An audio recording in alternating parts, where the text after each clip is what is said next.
என்று நினைக்க சொல்லணும். ஆண்டவரே, நீ ஜீவனுள்ள தேவனுடைய குமாரன் என்பதை நான் விசுவாசிக்கிறேன். அவ்வாறு சொன்னால் எவ்வாறு பேதுரை பார்த்து கர்த்தர் நீ பாக்கியவான் என்று சொல்கிறாரோ, அதே போல உங்களையும் என்னையும் பார்த்து சொல்வார், நீங்கள் பாக்கியவான். அப்புறம் அடுத்த ஒரு வார்த்தை சொல்றாரு, பேதுருவே, உன்னுடைய ரத்தமும் உன்னுடைய மாமிசமும் சொன்னது. என்ன சொல்றாரு? உன்னுடைய ரத்தமும் உன் மாமிசமும் சொல்லவில்லை, பரலோகத்தில் இருக்கிற பிதா, பரலோகத்தில் இருக்கிற என் பிதா இதை உனக்கு வெளிப்படுத்தியிருக்கிறார். So the Lord Almighty who is sitting on the heaven only showed that I am the living God, I am the Messiah, I am the Son of God என்று உன்னுடைய ரத்தமும் உன்னுடைய மாமிசமும் உன்னுடைய மனித பிரகாரமான காரியங்களை வெளிப்படுத்தவில்லை, உன்னுடைய ஆவிக்குரிய காரியங்களை இதை வெளிப்படுத்தியுள்ளது என்று சொல்லி அவனை தேவன் பாக்கியவான் என்று சொல்லுகிறார். ஆனால் நாமோ அவனை பார்த்து மறுதளித்த பேது என்று சொல்லிக் கொண்டிருக்கிறோம். அடுத்தபடியாக அவர் என்ன சொல்றாரு?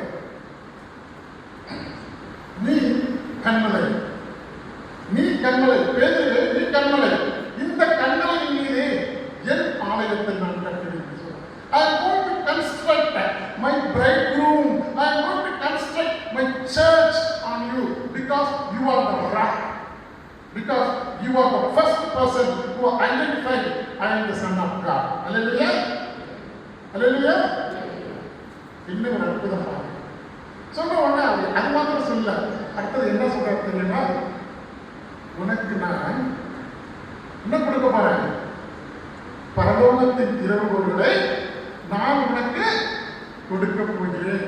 பேதுருவே, நான் யார் என்று நீ கண்டுபிடித்து விட்டாய், என் தேவன் உனக்கு காட்டிக் கொடுத்து விட்டார், இதோ நீ அறிக்கையிட்டு விட்டாய், நான் உனக்கு பரலோகத்தின் திறவுகோல்களை உனக்கு நான் கொடுக்கிறேன். அடுத்தது, நீ யாரை கட்டுகிறாயோ அது கட்டப்படும், நீ யாரை அவிழ்க்கிறாயோ, பூலோகத்திலே நீ யாரை அவிழ்க்கிறாயோ அது பரலோகத்திலும் அவிழ்க்கப்படும், பூலோகத்திலே நீ யாரை கட்டுகிறாயோ அது பரலோகத்தில் கட்டப்படும் என்று சொல்லி பரலோகத்தின் திறவுகோலை இயேசு கிறிஸ்து பேதுருவுக்கு கொடுத்தார். இங்கதான் ஒரு ஆபத்து ஸ்பிரிச்சுவல் சீக்ரெட் இஸ் தேர். சாத்தான் பார்க்கிறான், சாத்தான் பார்க்கிறான். அதுதான் யூதாஸ்காரியத்துவம் இயேசு கிறிஸ்துவை அனுப்பிச்சிட்டாங்க. நம்ம பாதாளத்தின் திறவுகோலை மாத்திரமல்ல, பரலோகத்தின் திறவுகோலை பெற்றுக்கொள்ளலாம் என்று நினைத்துக் கொண்டிருக்கும் பொழுது தேவன் தனக்கு பின்பாக பரலோகத்தின் திறவுகோலை இவரிடத்தில் ஒப்படைவிட்டாரே. இந்த பேதுரு is not an ordinary man, he is not a prophet, he is a very dangerous man. He is very dangerous man because he is going to construct the entire church in the world. So நாம் இவரிடத்தில் ஜாக்கிரதையாக இருக்க வேண்டும் என்று சொல்லி முதல் காரியம், பேதுருவுக்கு எதிராக பிசாசின் இருதயத்தில் ஒரு நோக்கம் வருகிறது. ஏனென்றால் கர்த்தராக இயேசு கிறிஸ்து பரலோகத்தின் திறவுகோலை அவன் கையில் கொடுத்தது நிமித்தம் பிசாசானவன் இதோ இயேசுவோடு இந்த அத்தியாயம் முடியவில்லை, இயேசுவோடு இந்த கிறிஸ்தவ சரித்திரம் முடியவில்லை, இயேசுவோடு ராஜ்யம் முடியவில்லை, இதோ அவருக்கு பின்னால் தொடரப் போகிறது என்று அவன் மீது கண்டிருக்கிறார். முதல் காரியம், அவன் வருதலுக்கு காரணம் பிசாசின் கண்கள் அவன் மீது பிரியமானவர்கள். எப்ப நம்ம பக்தியா இருக்கோம், எப்ப நம்ம கடவுளை தேடுறோம், எப்பெல்லாம் கடவுளை நம்ம ஆசீர்வதிக்கிறாரோ, எப்ப நம்ம சந்தோஷமா காலையில் எழுந்து மகிழ்ந்து கடிக்கிறோமோ ஒரு பிசாசு ஒரு தடை செய்யும், ஒரு வியாதியின் பிசாசு, ஒரு குடும்பத்திலே ஒரு துக்க செய்தி வரும், குடும்பத்தில் சஞ்சலம் வரும், குடும்பத்தில் துக்கம் வரும், இதோ சரீரத்தில் பலவீனம் வரும். பயப்படாது, அவர் வாழ்வது போல நாம் யாரும் வாழும். அல்லது அவர் வாழ்ந்து கொண்டிருக்கிறது போல நாம் யாரும் வாழும். ஏனென்றால் பரலோகத்தின் திறவுகோல் பேதுருக்கு கொடுத்தது போல நம்மிடத்தில் தேவை.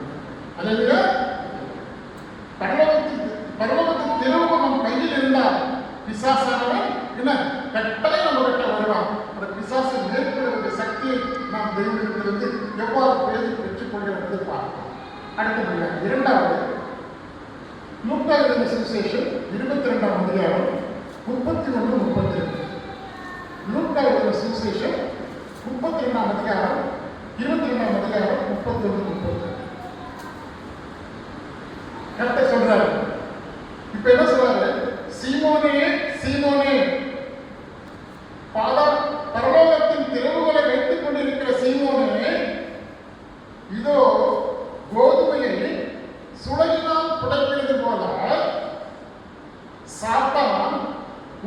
12 பேரையும் புடைக்கிறதற்கு என்னிடத்தில் என்ன கேட்கிறான்?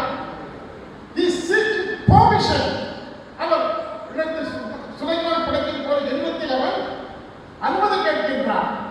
அப்ப என்ன சொல்றாரு? அடுத்த லைனை பார்த்தீங்கன்னாக்க ஒரு பெரிய ரகசியம் அடங்கியிருக்கு. என்ன? நானும் உன் விசுவாசம், சொல்லுங்க, உன் விசுவாசம் ஒழிந்து போகாதபடி உனக்காக வேண்டிக் கொண்டு நீ குணப்பட்ட பின்பு உன் சகோதரரை ஸ்திரப்படுத்து. அவன் கேட்கிறது யாரை கேட்கிறான்? அவன் யாரை கேட்கிறான்? 12 பேருக்கு கேட்கிறான். நான் 12 பேரை நான் கோதுமை சுவைகளால் குடைக்கிறது போல நான் சோதனையால் குடைக்கப் போகிறேன் என்று சாத்தான் இயேசு கிறிஸ்துவை கேட்கிறான். இயேசு கிறிஸ்து பர்மிஷன் கொடுக்கிறாரு. பர்மிஷன் சொல்றாரு. இயேசு கிறிஸ்து உள்ளத்தையும் இருதய திண்ணைகளையும் அறிந்தது. அவன் எதுக்கு பர்மிஷன் கேட்கிறான்? அவன் யோவானுக்காக கேட்கிறான், சோமாக்காக கேட்கிறான், யூதாஸ்காரிக்காக உனக்காக தான் கேட்கிறான். நான் உன்னுடைய விசுவாசத்திற்காக ஜெபம் பண்ணுறேன். முதல்ல நீ உன் விசுவாசத்தை காத்துக் கொண்ட பிறகு உன் சகோதரரை நீ ஸ்திரப்படுத்தி சொல்லுங்க. இப்ப முதல் பிசாசு பார்த்தா இப்ப டேஞ்சரஸ் மேன் கண்டுபிடிக்கிறான். இரண்டாவது இயேசு கிறிஸ்து கிட்டே வந்து என்ன கேட்கிறான்? பர்மிஷன் கேட்கிறான். இவரை நாம் சோதனை செய்ய வேண்டும் என்று. பிசாசினால் யாரு? பேதுரு என்ன பண்றாரு? சோதிக்கப்படுகிறார். தேவன் அனுமதித்ததின் பேரில் பிசாசானவர் பேதுருவை சோதிக்கின்றார். மூன்றாவது காரியம் மத்தேயு எழுதின சுவிசேஷம் 16ஆம் அதிகாரம் 22ஆம் அதிகாரம் 23, 16ஆம் அதிகாரம் 22, 23. அதனால இயேசு கிறிஸ்து மிக அழகாக தன்னுடைய பாடுகள், சிலுவை மரணம், உயிர்ப்பு, அடக்கம், பரதேசில் ஏறுதல் எல்லாவற்றையும் அழகாக தன் சீஷர்களுக்கு சொல்லிக் கொண்டிருக்கிறார். இயேசுவுக்கு கோபப்பட்டார். நான் ரொம்ப நாள் நான் இருக்க மாட்டேன். I am going to Jerusalem. That is going to be the final travel to Jerusalem. That is my final destination. From the destination I am going to heaven. சொன்னப்ப இயேசு கிறிஸ்து வனாந்தரத்தில் இருந்தப்ப பிசாசு அவரை தனியே அழைத்துக் கொண்டு போய் தனியே அழைத்துக் கொண்டு போய் பேதுரு என்ன பண்றான்? இயேசு கிறிஸ்துவை தனியாக அழைத்துக் கொண்டு போறான். போய் என்ன சொல்றாங்க? நீங்க அப்படிலாம் சொல்லக்கூடாது. You should not die. You should not be crucified. உனக்கு மரணம் கிடையாது. நீங்க அப்படி சொல்லக்கூடாதுன்னு சொன்ன உடனே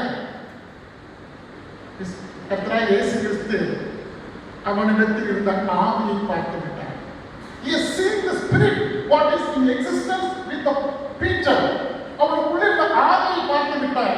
இதோ டேஞ்சரஸ் மேன் என்று சாத்தான் பிடித்துக் கொண்டான். அடுத்தபடியாக விசுவாசத்திலே அவனை சோதிக்கிறான். மூன்றாவது அவனுக்குள்ளே புகுந்து விட்டு என்னுடைய பிதாவின் சித்தத்தை நான் செய்யக்கூடாமல் இருப்பதற்கு அவன் தடை செய்கிறான் என்று இயேசு அறிந்து கொண்டார். பிதாவின் சித்தத்தை தடை செய்வது யார்? யார் செய்வார்? யார் செய்வார்? சாத்தான். உடனே அவர் சொல்றார், அப்பாலே போ சாத்தானே. Get lost Satan. பேதுரு கண்மலைன்னு சொன்னவர், வாக்கியவான்னு சொன்னவர், பரவாயில்ல திறமைகளை கொடுக்கிறேன்னு சொல்றாரு, என் ஆடுகளை மேயும் சொல்றாரு, எனக்கு அன்பா இருக்கிறேன்னு கேட்கிறாரு. அவர் சொல்றாரு, சாத்தானே நீ அப்பாலே போ. தேவனுடைய சித்தத்தை செய்வதற்காக நான் இங்கு வந்திருக்கிறேன் என்று சொல்கிறார். பிரியமானவர்களே, எப்பதான் நம்முடைய தெய்வ பக்தி அதிகமாக இருக்கிறது, எப்பொழுதெல்லாம் நம்ம ஜெபிக்க ஆரம்பிக்கிறோம், எப்பொழுதெல்லாம் நம்ம தேவனிடத்திலிருந்து அனுகூலமான நன்மைகளையும் அனுகூலமான ரட்சணை நாட்களில் அதிசயங்களை பெற்றுக் கொள்கிறோமோ, we have to be very careful. We have to be very careful. ஒரு தாளந்து, 2 தாளந்து, 10 தாளந்து, யாருக்கு அதிகமான தாளந்து கொடுக்கப்பட்டதோ அவன் எப்படி இருக்கணும்? கவனமாக இருக்க வேண்டும். தேவனிடத்திலிருந்து அதிகமான இரக்கங்களையும் அதிகமான அதிசயங்கள் பெற்றுக்கொண்ட எந்த மனிதனும் மிகவும் கவனமாக இருக்க வேண்டும். ஏனென்றால் பிசாசோட பார்வை 10 தாளந்து கொடுத்தவங்க இருக்கணும் தவிர 1 தாளந்து கொடுத்தவங்க இருக்காது. பிசாசோட பார்வை பேருக்கிட்ட தான் இருக்குமே தவிர பிலிப்பு கிட்ட இருக்காது, தோமாட்ட இருக்காது, பத்தனையில கிட்ட இருக்காது. அதுபோல இன்று ஜாக்கிரதை. ஒரு குடும்பம் ஆசை பிள்ளை ஆசீர்வதிக்கப்பட்டவர்கள். பிறருக்கு முன்பாக நீங்கள் ஒரு கலைஞர் விளக்கமாக விழுந்து கொண்டிருக்கிறீர்கள். ஒளி முக்கியம். அதே நேரத்தில் அந்த ஒளி ஆசீர்வாதம் ஒளியாக இருக்கணும். தேவனாகிய நானே வெளிச்சம் என்று சொன்ன கர்த்தராகிய இயேசு கிறிஸ்துவின் வெளிச்சத்தை ஒரு பிரதிபலிக்கும் கலைஞர் விளக்கமாக நாமும் நம் பிள்ளைகளும் நம் குடும்பமும் இருக்க வேண்டும். பிரியமானவர்களே, we should be always accountable to God, because we are getting the personification of blessings from the living God. தேவனிடத்தில் அளவிட முடியாத நன்மைகளை பெற்றுக் கொண்டிருக்கிறோம். அவரை சாத்தானை கண்டு அப்பாலை சாத்தானை என்று அவனை விரட்டி விடுகிறார். மூன்றாவது காரணம், அவனுக்கு சாத்தானின் ஆதி மெதுவாக குடிக்கொண்டிருக்கிறது. நான்காவதாக மார்க் எழுதின சுவிசேஷம் 10ஆம் அதிகாரம் 28ஆம் வசனம், 29ஆம் வசனம், 30ஆவது வசனம் வீட்டில் போய் படிச்சிருக்காரு. இப்ப அவனுக்கு என்ன ஆச்சுனாக்கா ஒரு டிஸ்கரேஜிங் ஆட்டிடியூட் இருந்துச்சு. என்ன ஆட்டிடியூடு? ஒரு டிஸ்கரேஜிங் ஆட்டிடியூட். அவன் சொல்றான், ஏசாமி பரவாயில்ல, திறவுகள்லாம் கொடுத்தீங்க, சரி, என் பொண்டாட்டியை விட்டு வந்துட்டேன், அம்மாவை விட்டு வந்துட்டேன், தன் சகோதரரை விட்டு வந்துட்டேன், என் படகை விட்டு வந்துட்டேன், என் மீன்களை விட்டு வந்துட்டேன், என் தொழிலை விட்டுட்டு வந்துட்டேன், உமக்காக நான் என்ன எல்லாரும் விட்டு வந்தேனே. What I am going to get it. What I am going to get it. எனக்கு என்ன கிடைக்கும் என்று கேட்கிறார். பிரியமானவர்களே, ஆல்ரெடி பரவாயில்ல திறவுகளை வச்சுட்டு இருக்கான். வச்சுக்கிட்டு அவன் கேட்கிறான், என்ன எனக்கு என்ன கிடைக்கும்? Discouraging attitude. அதுபோல நம்மளும் கர்த்தர் நல்லா ஆசீர்வதிச்சிருப்பாங்க. பிள்ளைகள் நல்லா இருப்பாங்க. காலையில் எழுந்திருக்கிறது ஒரு அசம்பந்தத்தினால, ஒரு இல்லாமையினால என்ன வாழ்க்கை ஒரு மனக்கடாசாக போயிட்டு இருக்கு. பிரியமானவர்களே, ஒரு நொண்டி நடந்தாலும் உனக்கு கால் இருக்கிறது என்று தேவனுக்கு ஸ்தோத்திரம் செய்ய. உனக்கு கண்கள் மாறு கண்களாக இருந்தாலும் இதோ உனக்கு பார்வைக்கு கண்கள் இருக்கிறது என்று தேவனுக்கு ஸ்தோத்திரம் செலுத்து. நீ குள்ளமாக இருந்தாலும் நீ ஜீவனோடு இருக்கிறாய் என்று தேவனுக்கு ஸ்தோத்திரம் செலுத்து. ஏனென்றால் தேவன் படைப்பிலும் ஒவ்வொரு காரியத்திலும் ஒரு ரகசியம், ஒரு ஆவிக்குரிய ரகசியம் உண்டு. எல்லா ரகசியமும் உலக தோற்றத்திற்கு முன்பே முன்குறிக்கப்பட்டவைகள். காலையில் எழுந்தவுடனே என் கர்த்தர் நல்லவர், கர்த்தர் என் மெய்ப்பராய் இருக்கிறார், அது எனக்கு போதும். The Lord is my shepherd, that is enough for me என்று நீங்கள் சொல்ல வேண்டும். இருக்கிறது ஒரு உற்சாகத்தினால தாங்கணும், அசம்பந்தத்தினால இருக்காது. பிகாஸ் நீங்கள் தேவனுடைய பிள்ளைகள், ரத்தத்தால் கழுவப்பட்டவர்கள், பிரித்தெடுக்கப்பட்டவர்கள், தெரிந்தெடுக்கப்பட்டவர்கள், அழைக்கப்பட்டவர்கள். எல்லாத்தையும் விட்டு வந்து கடவுளுக்கு வந்தது. நான் வந்து அந்த மதத்தில் இங்கே வந்தது. அந்த டிஸ்கரேஜிங் ஆட்டிடியூட் நமக்கு எந்த காலத்தில் கிறிஸ்தவர்களுக்கு வரக்கூடாது. பேது சொன்ன மாதிரி நம்ம சொல்லக்கூடாது. பேது வந்து நாலாவது அவருக்கு டிஸ்கரேஜிங் ஆட்டிடியூட் இருந்துச்சு. அஞ்சாவதாக யோவான் 21 யோவான் 18ஆம் அதிகாரம் 10ஆம் அதிகாரம் 10ஆம் வசனம் 11ஆம் வசனம். கெத்செமனே தோட்டத்தில் கர்த்தர் பாடுவதற்கு ஆயத்தப்படுகிறார். இதோ திருடரை பிடிப்பது போல